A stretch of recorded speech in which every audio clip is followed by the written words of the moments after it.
bienvenue. Aujourd'hui, on va se plonger dans des textes qui explorent la spiritualité islamique d'une manière assez radicale, on peut le dire. Radical et je dirais même complètement à contre-courant. C'est exactement ça. Les sources s'inspirent d'un livre, Al-Uns Billah, qui parle du lien intime avec Dieu, mais ça va à l'encontre de tout ce qu'on voit aujourd'hui. C'est-à-dire? On vit dans un monde où tout est validation externe, non.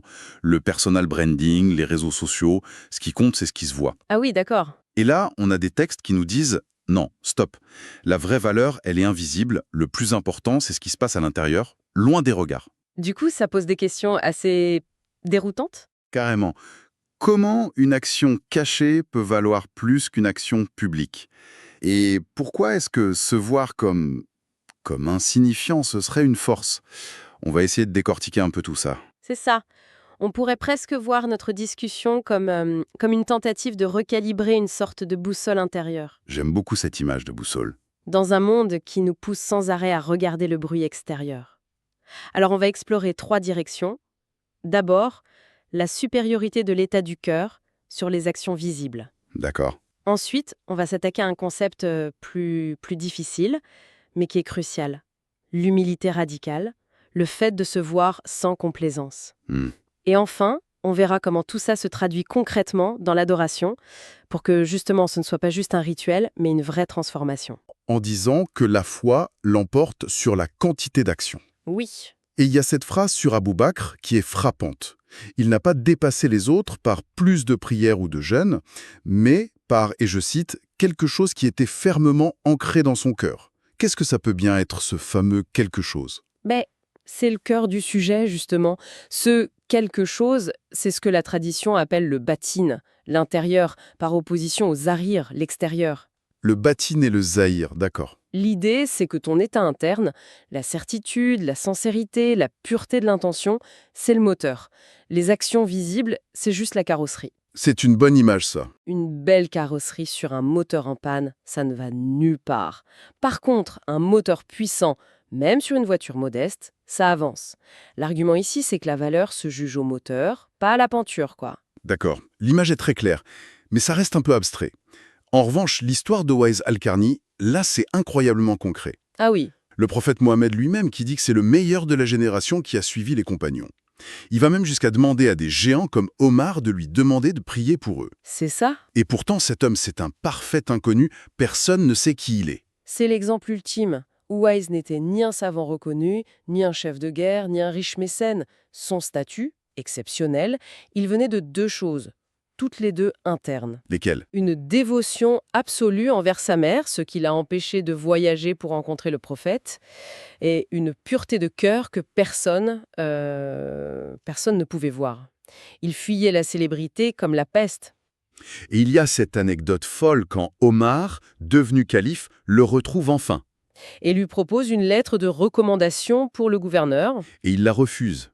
Mais c'est impensable aujourd'hui. Refuser un contact du plus haut dirigeant du monde, c'est l'antithèse absolue de notre culture de l'influence. C'est ça qui est vertigineux.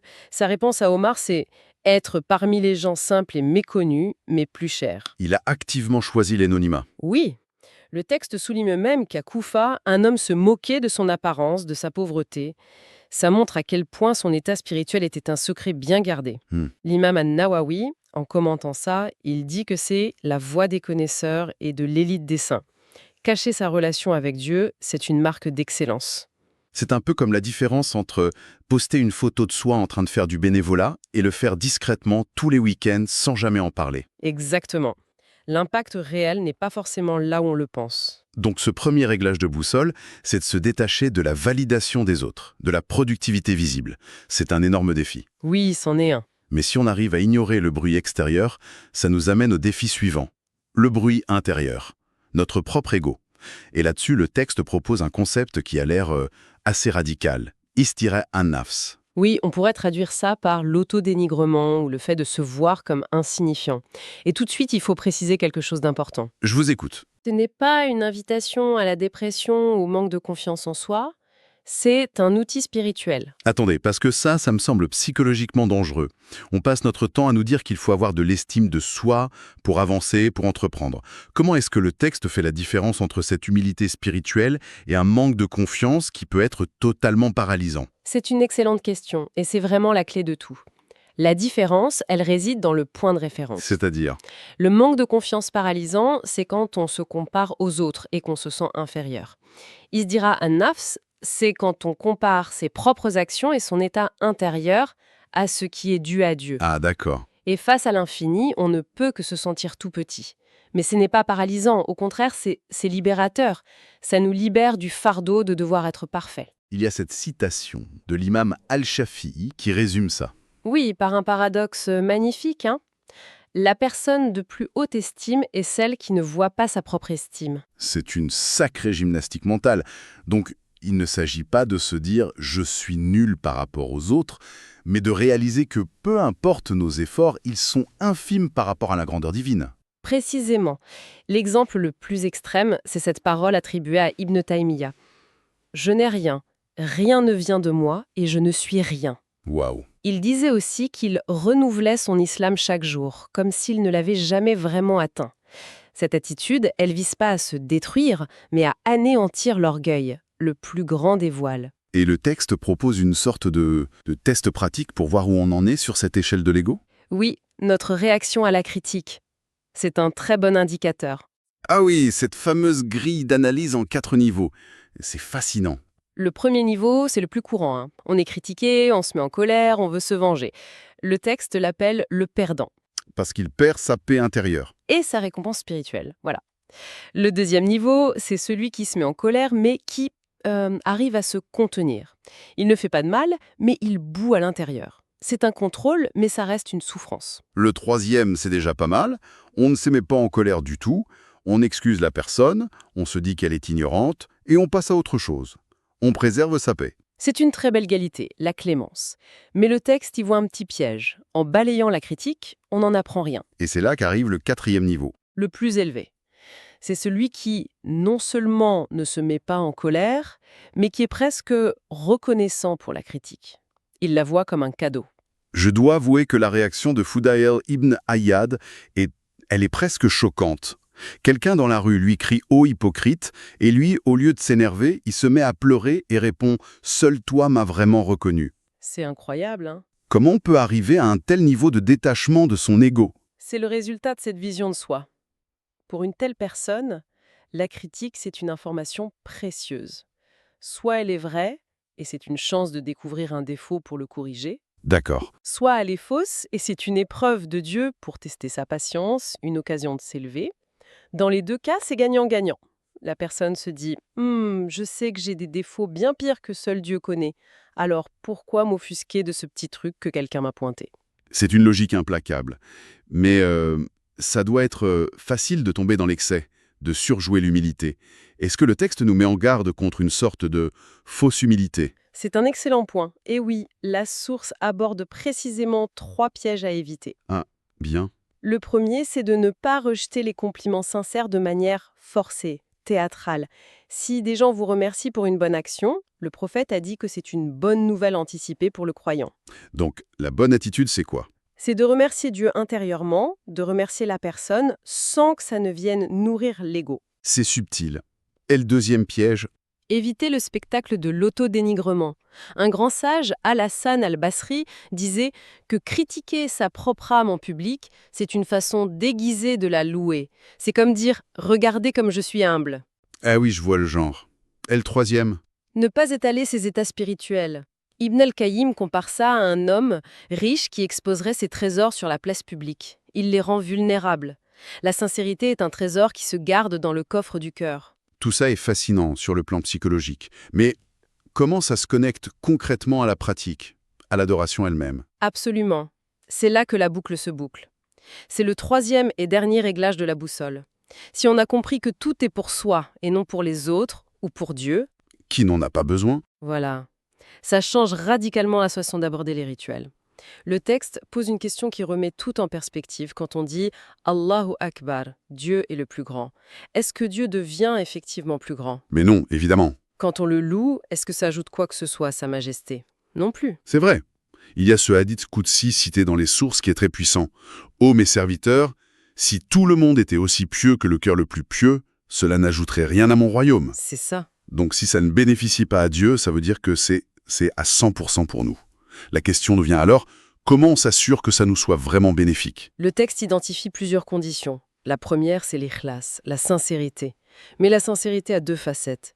La première est évidente, purifier l'acte de toute intention de plaire à quelqu'un d'autre que Dieu. Et la deuxième? Elle est plus subtile. Le moteur de l'acte doit être l'amour et la révérence pour Dieu. Pas un simple calcul, une transaction pour obtenir le paradis ou éviter l'enfer. C'est faire les choses pour lui, pas juste pour obtenir quelque chose de lui. La différence est énorme. Ça transforme l'adoration d'un devoir en une relation. Exactement. Le deuxième pilier, c'est le khushu.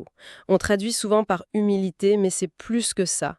C'est la soumission totale du cœur, un état de présence. Mhm. Et le texte rappelle un verset coranique très fort adressé aux premiers musulmans qui avaient pourtant enduré des épreuves terribles.